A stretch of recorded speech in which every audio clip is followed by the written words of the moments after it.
So వీళ్ళ పర్యటన పూర్తయింది. పుతిన్ పర్యటన పూర్తయింది ఇండియా నుంచి. దౌత్యంతోనే రష్యా ఉక్రెయిన్ల విభేదాలు పరిష్కారం. భారత రష్యా మధ్య $64 బిలియన్ల వ్యాపారం. ఇరు దేశాల మధ్య మరింత వాణిజ్య సహకారం. అమెరికా ఆంక్షలు ఉన్న చమురు రవాణా ఆగదు. సొంత కరెన్సీలతో వ్యాపారానికి చేరువుగా ఉన్నాం. అణు విద్యుత్ తదితర రంగాల సహకారం కొనసాగిస్తాం. ఉగ్రవాదంపై పోరులో భారత్తో కలిసి నడుస్తాం. ఉక్రెయిన్తో యుద్ధంపై మోడీ సూచనలు స్వాగతిస్తున్నాం. మోడీతో భేటీలో సంయుక్త మీడియా సమావేశంలో పుతిన్. సో ఈ 4 ఏళ్ళు అవుతుంది దాదాపు రష్యా ఉక్రెయిన్ యుద్ధం మొదలయ్యి. ఆ యుద్ధం దాదాపు తుది దశకు వచ్చినట్టే చెప్పాలి. చాలా ఉన్నాయి వీటి గురించి. ఇరు దేశాల సంబంధం అనేక చారిత్రాత్మక మైలురాళ్ళు చేరుకుంటున్న తరుణంలో అధ్యక్షుడు పుతిన్ పర్యటన సంతోషంగా ఉంది. గత 10 ఏళ్లలో ప్రపంచంలో ఎన్నో ఒడిదుడుకులు చూసింది. ఈ గందరగోళం మధ్య కూడా భారత రష్యా స్నేహం కాలపరీక్షకు నిలిచింది. దాదాపు 25 ఏళ్ల క్రితం అధ్యక్షుడు పుతిన్ మన వ్యూహాత్మక భాగస్వామ్యానికి పునాది వేశారని చెప్పి మోడీ చెప్తున్నారు. 25 ఏళ్ల నుంచి ఇండియా రష్యా మధ్య ఫ్రెండ్షిప్ అలానే ఉంది. రష్యా మనకి సపోర్ట్గా ఉండబట్టే ఈ చైనా లాంటి దేశాలు, అమెరికా లాంటి దేశాలు మన దగ్గర అప్పుడప్పుడు తోక ఆడిచ్చినా సైలెంట్గా ఉంటుంది. దీని గురించి మొన్నటి నుంచి చూస్తున్న సోషల్ మీడియాలో కాంగ్రెస్ పార్టీ గ్రూప్స్లో ఒకటే కామెడీ చేస్తున్నారు, మీమ్స్ వేస్తున్నారు విపరీతంగా. ఏమన్నా బుద్ధుందా మీకేమన్నా? మనుషులేనా మీరు? మొన్న పాకిస్తాన్ యుద్ధం జరిగినప్పుడు మనల్ని కాపాడింది, మనకి నిలబడింది S-400. ఈ S-400లో మనకి ఇచ్చింది ఎవరు? యాంటీ డ్రోన్ వ్యవస్థ. అది S-400 అంటే.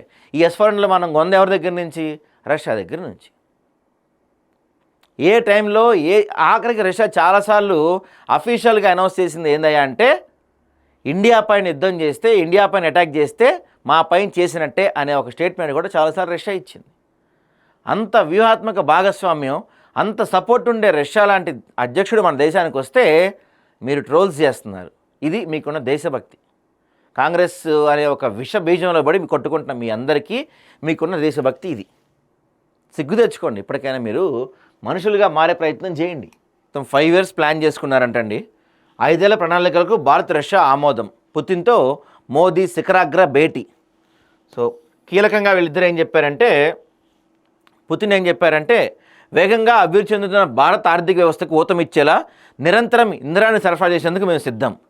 చిన్న అణు రియాక్టర్లు, నీటిలో తేలియాడే అణువిద్యుత్ కేంద్రాల నిర్మాణ సహకారంపై ఇరు దేశాలు అమితాసక్తితో ఉన్నాయని చెప్తున్నారు.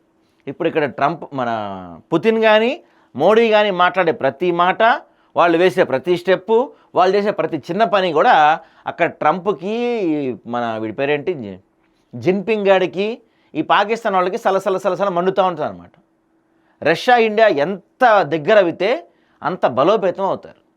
రష్యా ఇండియా బలోపేతం అయితే ఇప్పటికే ప్రపంచంలో పెద్దన్నగా చెప్పుకుంటున్న అమెరికా కావచ్చు, చైనా కావచ్చు, వీళ్ళ ఆటలు సాగవన్నమాట.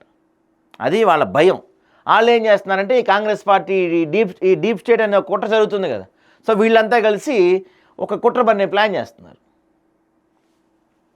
భారత రష్యా భాగస్వామ్యానికి బలమైన కీలక మూలస్తంభంగా ఇంధన భద్రత నిలుస్తుంది. పౌర అణు ఇంధనం రంగంలో పరస్పర సహకారం ముఖ్యమే. క్రిటికల్ మినరల్స్ రంగంలో ఢిల్లీ, మాస్కో మధ్య సహకారం ప్రపంచవ్యాప్తంగా సరఫరా గొలుసు కీలకమవుతుంది. అంటే ఈ అమెరికా ఎన్ని కథలు చెప్పినా, ఎంత చేస్తున్నా ఇండియా రష్యా మధ్య ఈ ఆయిల్ కొనుగోలు ఏదైతే ఉందో అది ఆగదు అని చెప్తున్నారు. అది చాలా మంచిది, మనకు కూడా తక్కువ రేటుకి వస్తుంది. సో మరింతగా ఆర్థిక సహకారం ఉండబోతుందని చెప్తున్నారు మోడీ గారు. గత 8 దశాబ్దాల్లో ప్రపంచంలో ఎన్నో ఎత్తు పొలాలు చూసింది.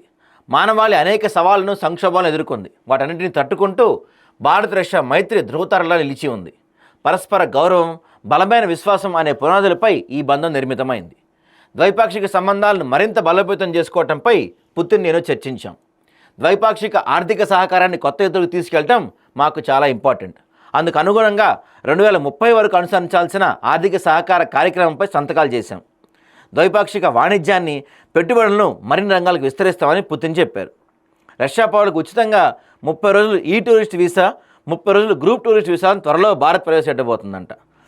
అయితే ఇంక నుంచి రష్యా నుంచి ఇండియాకి రావాల్సిన వాళ్ళకి 30 రోజులు టూరిస్ట్ వీసా, 30 రోజులు గ్రూప్ టూరిస్ట్ వీసా ఫ్రీ అంటండి. అంటే ఎవరన్నా అక్కడి నుంచి ఇక్కడికి రావాలనుకునే వాళ్ళు, మనకు కూడా వాళ్ళు అట్లా ఇస్తారా మరి? భారత రష్యా మధ్య అనుసంధానం పెంచుకోవడానికి ప్రాధాన్యమిస్తామని చెప్పారు. అంతర్జాతీయ ఉత్తర దక్షిణ రవాణా నడవ, ఉత్తర సముద్ర మార్గం, చెన్నై వ్లాదివోస్తాక్ నడవాల విషయంలో నూతన ఉత్తేజంతో ముందుకెళ్తామని చెప్పారు.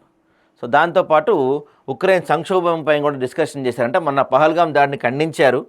ఉగ్రవాదాన్ని ఎదుర్కొనే మార్గాలపైన మోడీ పుతిన్ చర్చించారు.